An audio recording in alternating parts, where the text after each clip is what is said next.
अब हमें बताना है कि ये जो स्टेटमेंट है वो सही है या गलत। तो ये कहता है heat capacity of a diatomic gas is higher than that of a monatomic gas.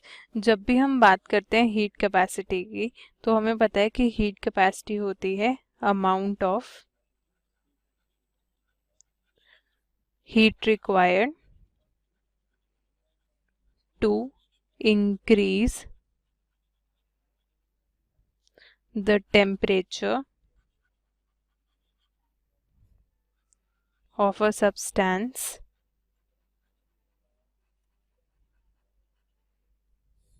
by 1 degree. और हमें पता है कि जो फॉर्मूला होता है हीट कैपेसिटी का वो होता है Q is equal to n c v delta T.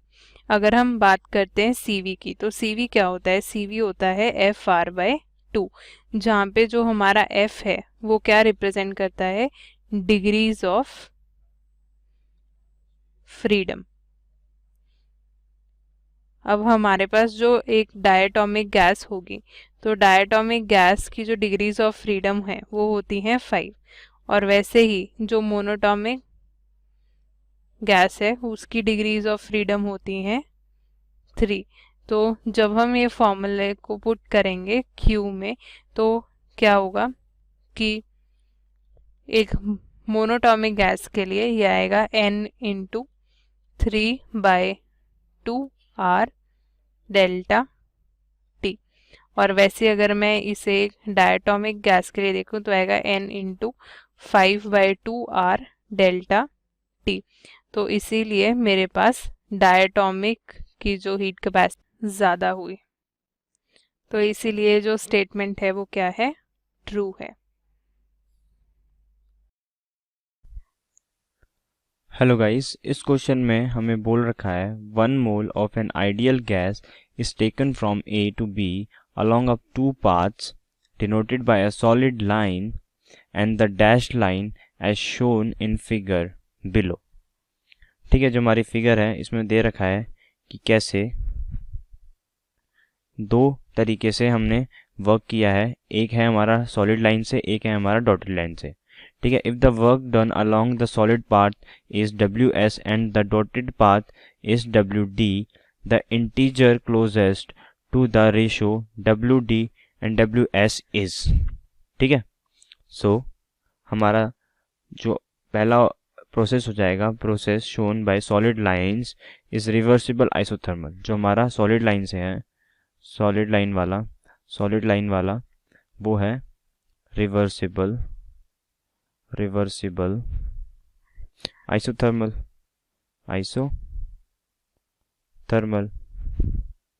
ठीक है, सो वर्क डन कितना हो जाएगा? So work done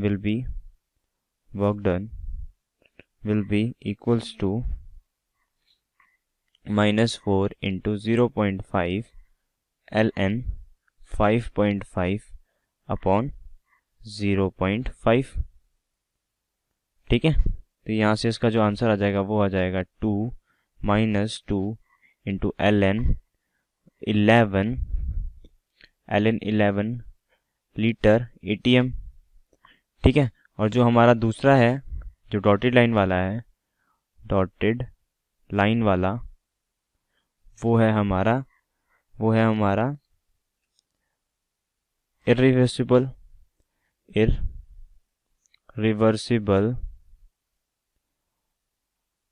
isothermal. ठीक है, तो इसका जो वर्क हो जाएगा, so work done will be equals to, ये 3 स्टेप में हो रहा है तो 3 तरह से हम प्लस करेंगे इसको। एक हो जाएगा 4 इंटू 1.5 प्लस 1 इंटू 1, एक पहला हो गया ये, क्योंकि ये 3 प्रोसेस है ना, 1 2 और 3, तो ये ऐसे जाएगा 1 इंटू 1 प्लस 2/3 इंटू 2.5। ठीक है, लीटर ATM। तो ये जो हमारा आंसर आ जाएगा, ये आ जाएगा -26 अपॉन 3 लिक्विड एटमॉस्फेरिक। ठीक है, तो हमारा देयरफॉर जो हमारा रेशो आ जाएगी WD/WS की वो आ जाएगी हमारी approximately equals to 2। Thank you guys. Hello, question में गिवन है for the reaction 2CO plus O2 forming carbon dioxide gas delta H दे रखा है, enthalpy of the formation 2 moles of CO and 1 mole of CO2 are taken in a container of volume 1 liter. They completely form 2 moles of CO2. The gas deviated appreciably from the ideal behavior. हमें दे रखा pressure in the vessel changes from 70 to 40. हमें निकालना magnitude of delta U at 500 Kelvin. So the reaction involved is 2CO plus O2 किस में form हो रहा है 2CO2 में, ठीक है ना।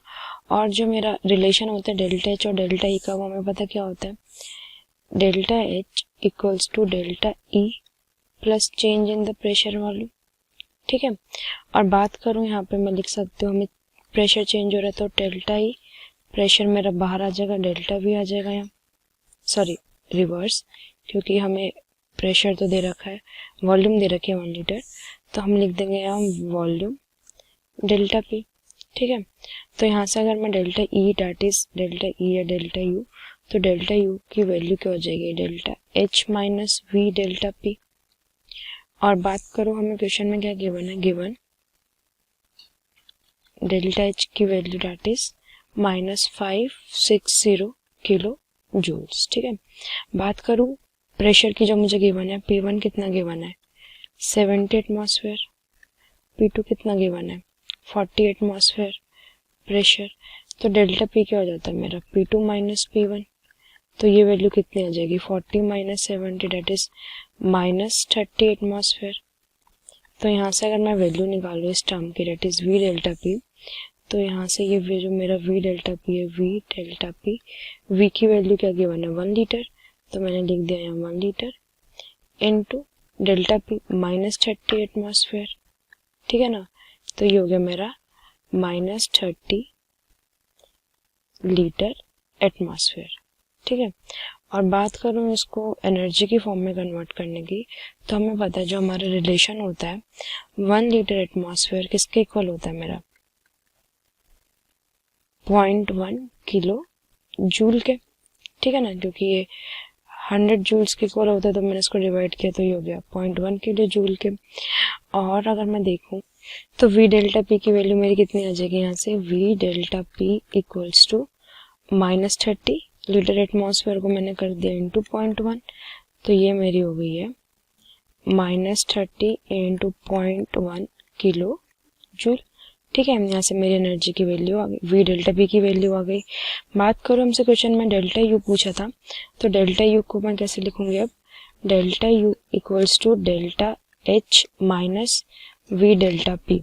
डेल्टा H की वैल्यू कितने की बना हमें क्वेश्चन में, डेट इज -560, तो लिख दिया -560 माइनस का साइन, V क्या मेरा -30 into delta P that is 0.1, ठीक है। तो ये वैल्यू क्या होगी मेरी पॉजिटिव -560 प्लस दिस, तो जब मैं इसको वैल्यू को कैलकुलेट करूंगी, so the answer comes out to be -557 kilo joule, और ये मेरा यहाँ पे चेंज इन इंटरनल एनर्जी है, and this is the final answer of this question. The value is -557 kilo joule. हमें मैग्नीट्यूड बताना था, तो answer is -557 kilo joule. Thank you. The question is 100 ml of a liquid is contained in a insulated container at a pressure of 1 bar. The pressure is steeply increased to 100 bar. The volume of the liquid is decreased by 1 ml at this constant pressure. Find delta H and delta E.